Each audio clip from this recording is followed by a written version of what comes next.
Hey guys, Creeper Games 360. Now I know I haven't posted a video in 4 months, and I said this again, and I'm probably not even gonna post this one. And if I do, that's a fucking miracle. But anyway, this video is me going over the new stuff that I got that I totally did forget to cover 4 months ago when I got it. Like my new phones, my new tablets, and my desktop computer over there, which I'll show in a bit. Okay, so anyway. First up on our list is the LG Optimus G Pro. This is actually one of my main phones. It's running CyanogenMod 10.2, Android 4.3.1. If we go over here, you can see right here, running Android 4.3.1. Also, if you're wondering what I'm recording on, this is actually a desk that I found next to the dumpster. Ain't that crazy? It's so eco-friendly. Oh my god.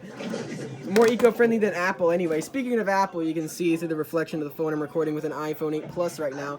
Anyway, hold on. Oh yeah, wait. I feel like kneeling down to it. No. Yeah, I mean, that would make sense actually. But anyway,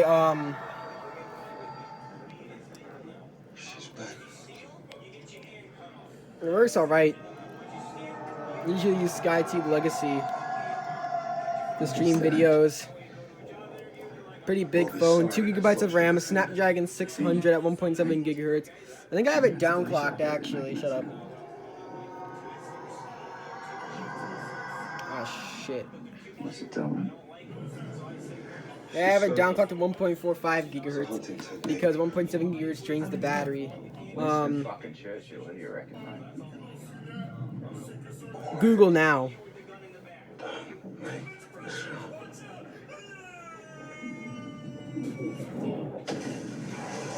It took a little bit to respond because of background noise, but as you can see, Google now. 1080p IPS LCD screen. Very high quality, actually. Still holds up even today, and if you couldn't tell already, I do have a theme applied. Give me a sec, let me... There's dozens of fucking dead bodies out there for it to munch on. Maybe she likes fresh meat. I have Crystal 2 applied, which is one of my favorite Hollow themes. Beside the system theme, I like this one. But anyway, that was my overview of the LG Optimus G Pro that I got. Very big phone. If we measure my hand like this, you can see right here. There are 2 grenades left. We need to make them count. Oh yeah, and the home button LED as well. But yeah, this is the AT&T E980 version with the quick button right there, as you can see. Oh yeah, and this table is multi-shelf, so I can just pull out devices in it right if you like it. I'm just pulling out random ones.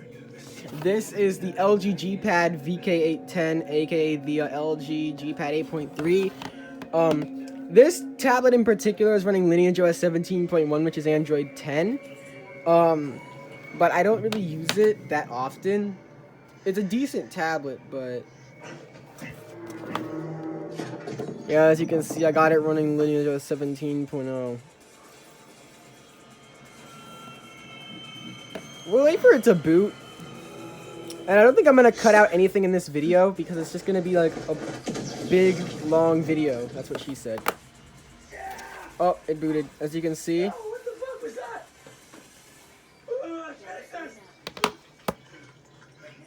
You blew up stand, you fucking idiot!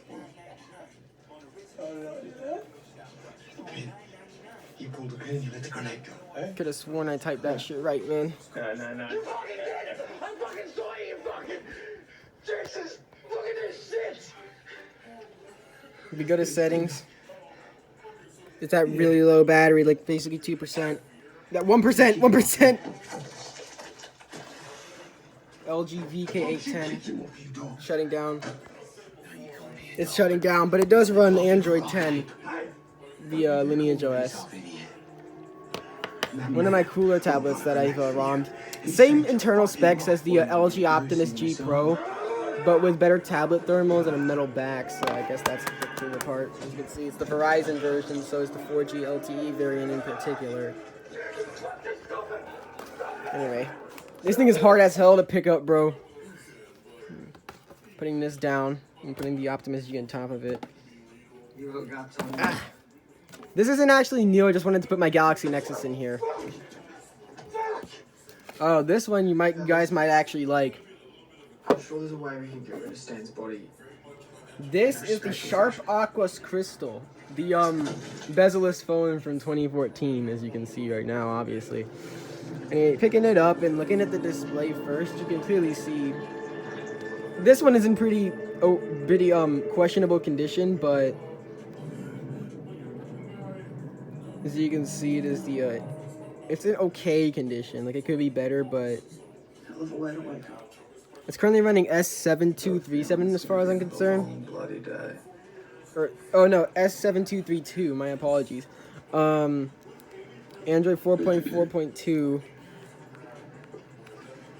It's using an IGZO LCD display, developed by Sharp.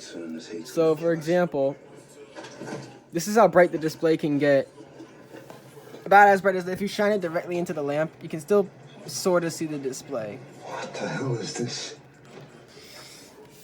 But yeah, this display can get very bright, and it consumes little to no power. So that's the cool part with the Aquos Crystal, beside the bezel-less display, obviously. Android 4.4.2 KitKat, pretty aged, but you know. Speaking of aged, we'll get into something cool in a little bit. But right now we're covering these devices so far. Android 4.4.2 KitKat. Yeah. What do you mean? There's H pages. There's cans everywhere. Pretty basic, actually, honestly. It's bone stock KitKat, essentially, with just minimal Sharp additions. And if we go to the corner of the phone here, you guys can actually see at the corner right here, it has a beveled edge at a 45-degree angle. If we zoom in there a little bit with optical zoom. A key feature of the iPhone 8 Plus, by the way, is optical zoom. What I wanted to mention. Anyway, the beveled edge at 45 degrees is why it's called the Aquos Crystal, and that's actually what gives it the bezel-less look. There's basically no bezel except for the chin bezel at the bottom here, which is an issue. But you guys might be wondering, oh, but where is the earpiece? If we go into the voicemail app and we use a voicemail preview. And there's a Sarge and he's banging on about your medals and your mates and all that.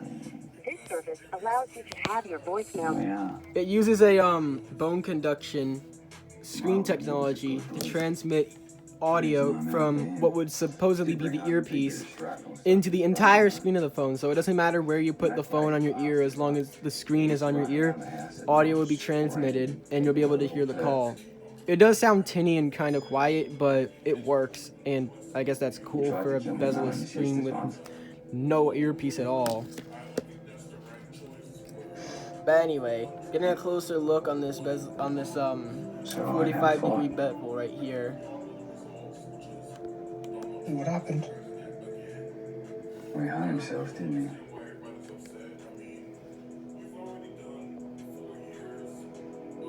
he? Best bloody day of my life. Alright, I'm not sure. I'm looking at the entire frameless display. Let me focus on that really quick. The entire bezel of the display. Here I am. Big Des Kelly. Dying of thirst.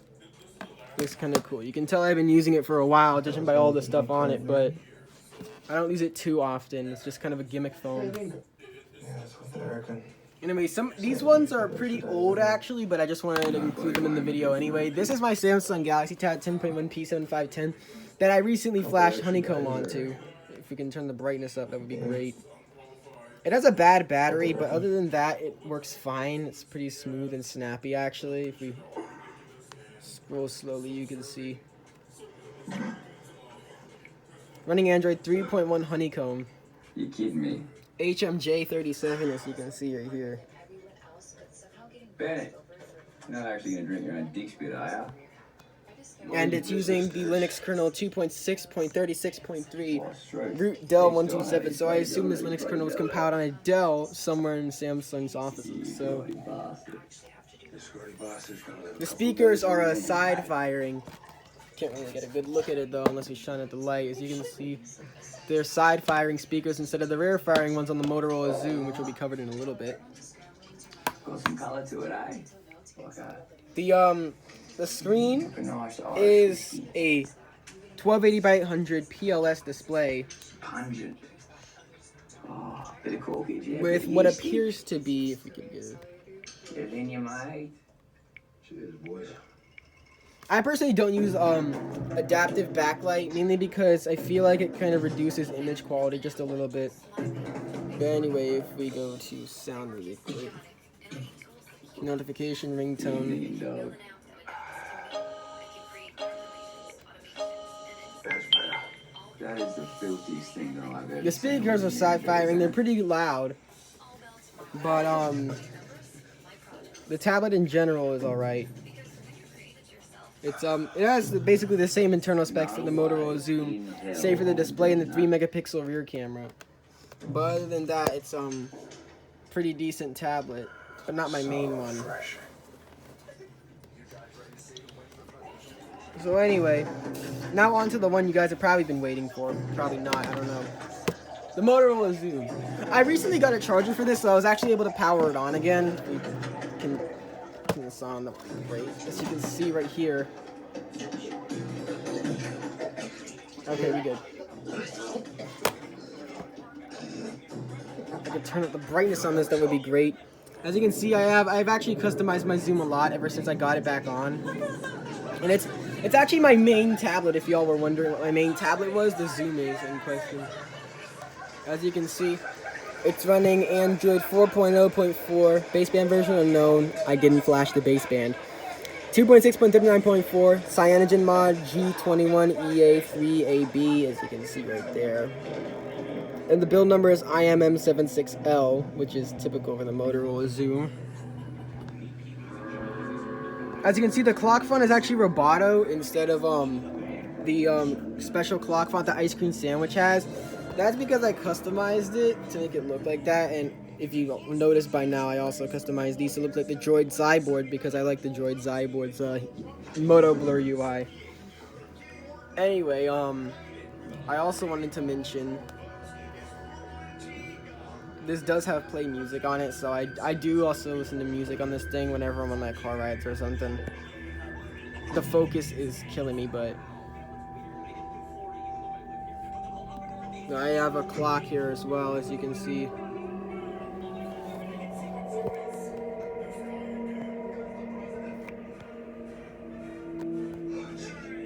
1 gigabyte of RAM. The early Tegra 2 in this and the Digitizer touch sampling rate and other stuff kind of makes it feel a little slower than the Galaxy Tab, but other than that, it's still a decently snappy tablet. And as you can see, I have a shit ton of stuff installed on my Xoom in particular. If the lamp could get out of the way. As you can see, I have a shit ton of stuff installed on my Xoom.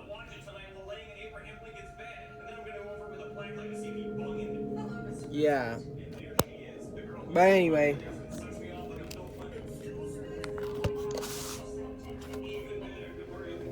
Moving on from those, I also have a original Galaxy Tab. Let me go get this real quick. If you're wondering what that metal hunk thing is, I'll cover that as the last thing. This is the original Galaxy Tab. Let me see if it powers on.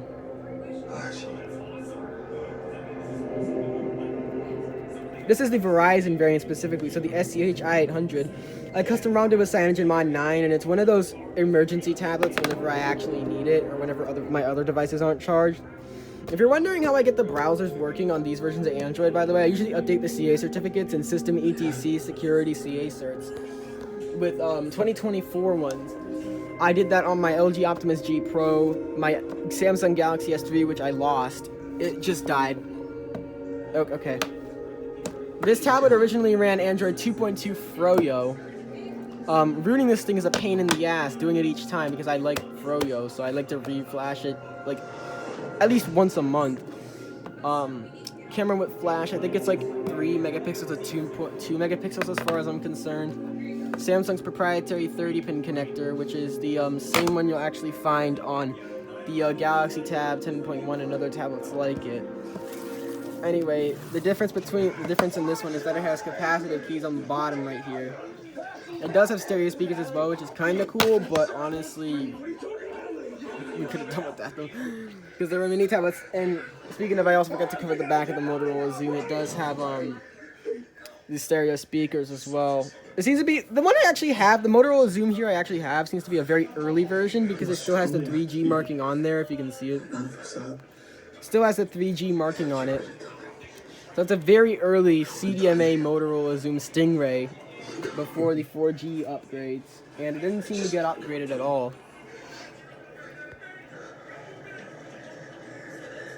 SKU and other info. Also, guys, if any of y'all have a phone, try calling this number right here because I want to know if it's still in service. Anyway, moving on to other stuff. I have this big ass desktop computer right here. This is a Dell Inspiron 530 that I got last year December. It's a big ass Windows 7. It has a Core 2 Duo E7400 if I'm not mistaken. Oh yeah, and speaking of, I actually got hold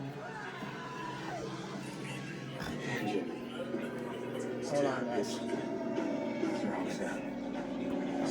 That's applesauce. An iPad 3 as well, and a lot of tablets for $14. Well, not the lot wasn't $14. The lot was $60. But dividing stuff, this tablet in particular, and the entire lot came out to $14, like as a solo device. And it has a good battery. It's kind of dying right now, but it has a good battery. As you can see, I've been doing stuff on it actually. It has a good battery. If you open settings, you can see that we can check that what iOS version it runs. In any case, can't software update because I don't have internet. It's currently running iOS 9.3.6 right here, as you can see if you focus on it right there. As you can see, iOS 9.3.6. Okay. 9.7 inch screen, so I actually have Ibis Paint X installed on here. I kind of use it for drawing sometimes. And the other stuff is I jailbroke this, so it kind of works, but at the same time, like, it also, like, kind of, the App Store doesn't support 32-bit applications anymore, so we're kind of screwed on that end unless it's like side-bit applications. I'm saying we as if it's like multiple people. So yeah.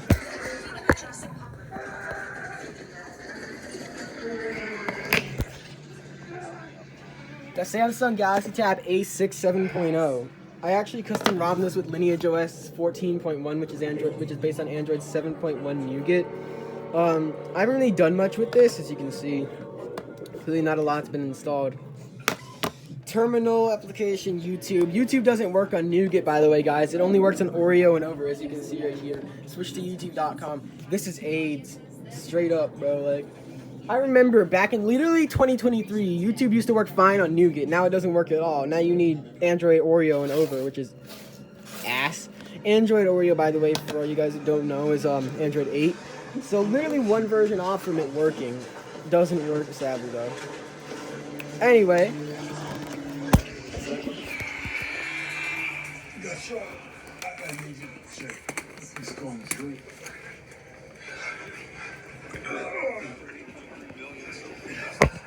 Covering two devices I have here, I got a Mi Traveler 720. If it's still on, that would be crazy. It's not. A Mi Traveler 720 that's dead, but it is a Mi Traveler, as you can see from the back. You got most of your standard all-winter I/O and stuff. This has an all-winter A23 chipset, by the way, running Android 4.4.2 KitKat. And this is a Nook HD. It's a TI-OMAP 4470, as far as I'm concerned. A 1440 by 900 display. I custom ROM this with Lineage OS 14.1, which is based on Android 7.1 Nougat, as previously implied. You push I don't the really doors use in. it for much, but it is a pretty decent tablet, honestly. Save yourself.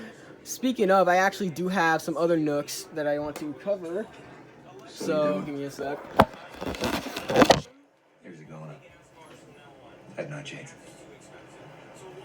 You're on, mate.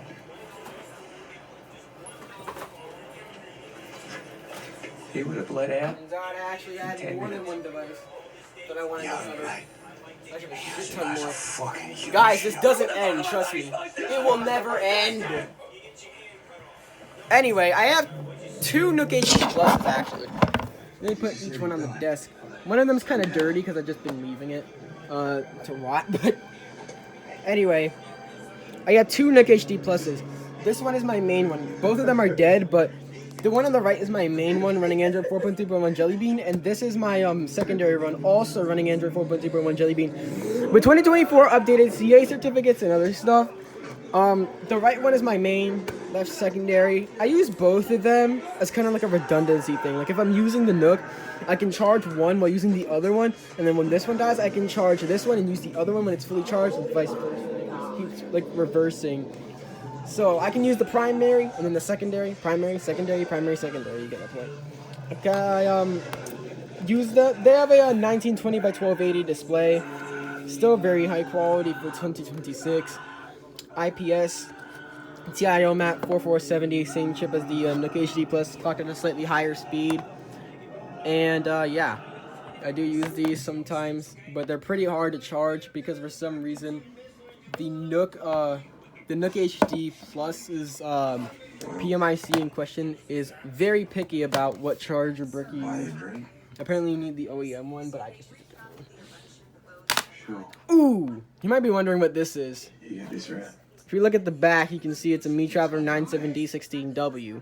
This was the Mi Traveler that I was planning to get in 2 years ago before I decided not to get it. That's a The great reason being is because I couldn't find any listing of it back then. This isn't on right now. I don't think it's actually charged at all. Yeah, it's completely dead, but it runs Android 4.2.2 Jelly Bean, has an all-winner 820 chipset, and dual speakers, rear camera, front-facing 0.3 megapixel camera, escape keys, volume keys, power keys, host USB port, micro USB charging port. It has TF card slot. I just realized this was out of focus the whole time. Headphone jack, AC DC, 5-volt jack, mini HDMI, mic, etc. Reset pinhole. You got all your basic all-winner chipset stuff on the Mi Traveler 97D16W. And I think this might be the final one.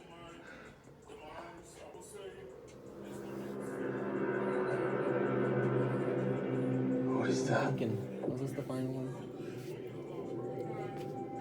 As far as I'm concerned, this is.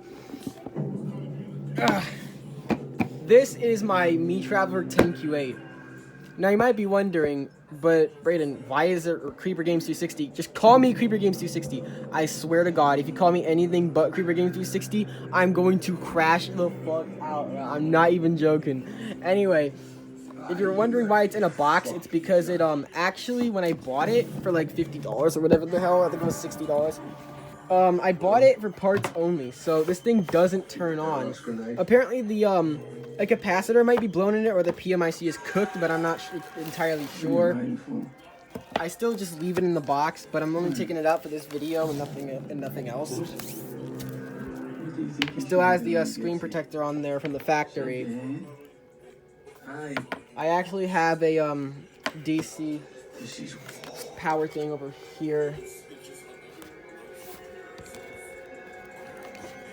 It's the one that came with the Mi Traveler. I usually keep it around because it's 5-volt 3 amp instead of 5-volt 2 amp, which is questionable. But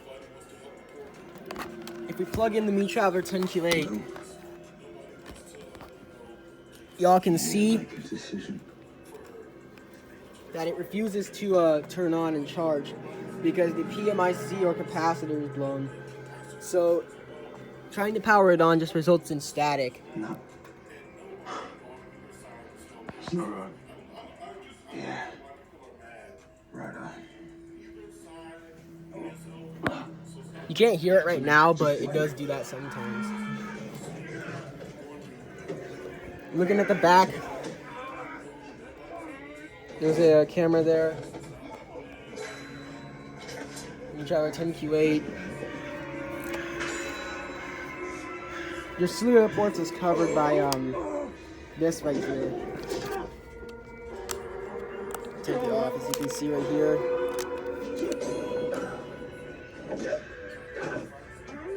Got most of your ports in there. This thing runs Android 4.1 Jelly Bean, but I'm not going to be able to show it because, well, y'all know already. So let me put this back in the box really quick, and then I'll get back to y'all.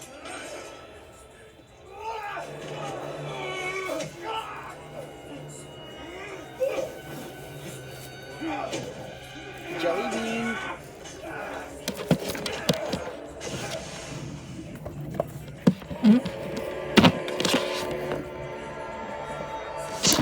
Anyway, guys, that was all of my recent devices that I got. I hope that I covered the ones that I got that one year, but they're all of them. Is.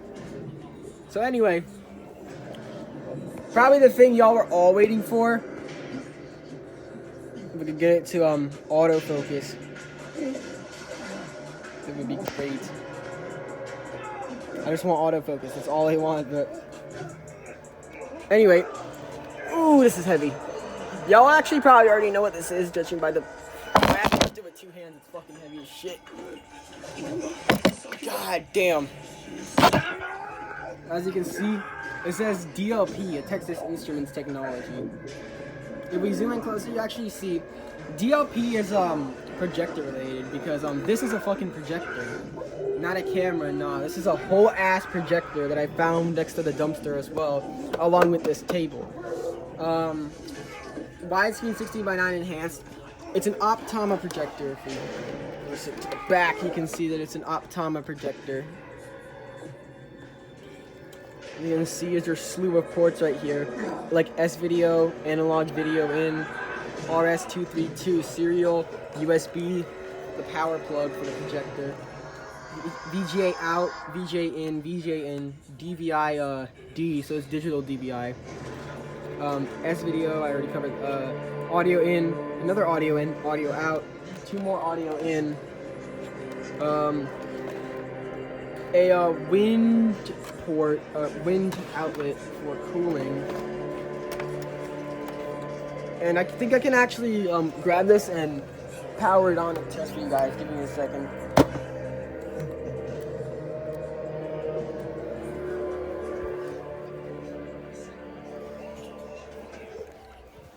So yes, before y'all assume this thing does power on, I don't have a VGA cable for it yet, but it does work. So I'm getting the power plug right now, plugging that in. Oh yeah.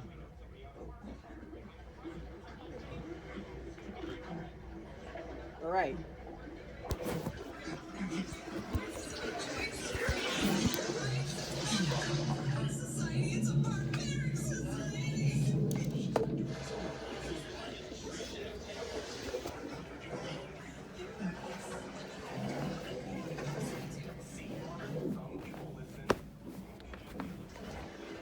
Anyway, plugging this into the power port.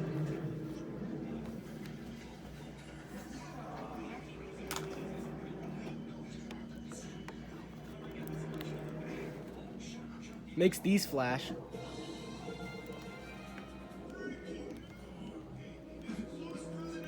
As y'all can probably tell already.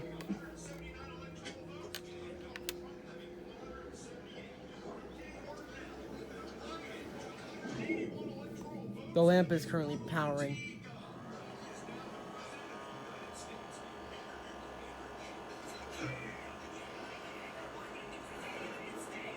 I reckon I'm happy to have that last drink.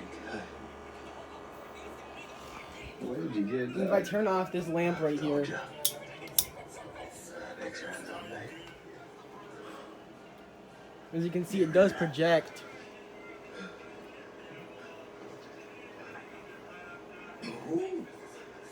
The focus works, zoom works.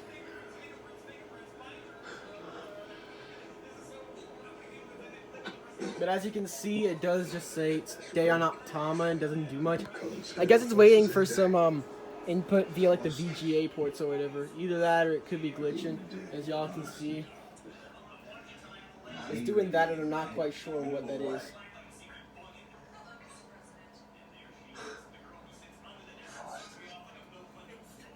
But I guess I'll figure it out eventually. I think it's 60 hertz. But it does work. Just turn this off really quick so it's better looking. As you can see, projector works and everything. I'll figure it out eventually, but it is upside down, by the way. I guess it was flipped. And pressing the power doesn't work for some reason. Also, it is much less green than it looks in the camera. So usually I just plug it out before the lamp actually heats up completely. Anyway.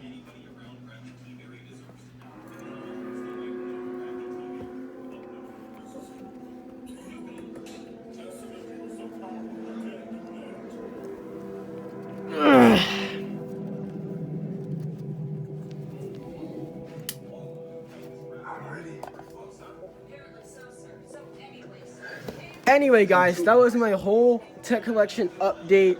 Computer, phones, tablets, your mother. I hope y'all enjoyed. Make sure to like, subscribe. This 31-minute video, man.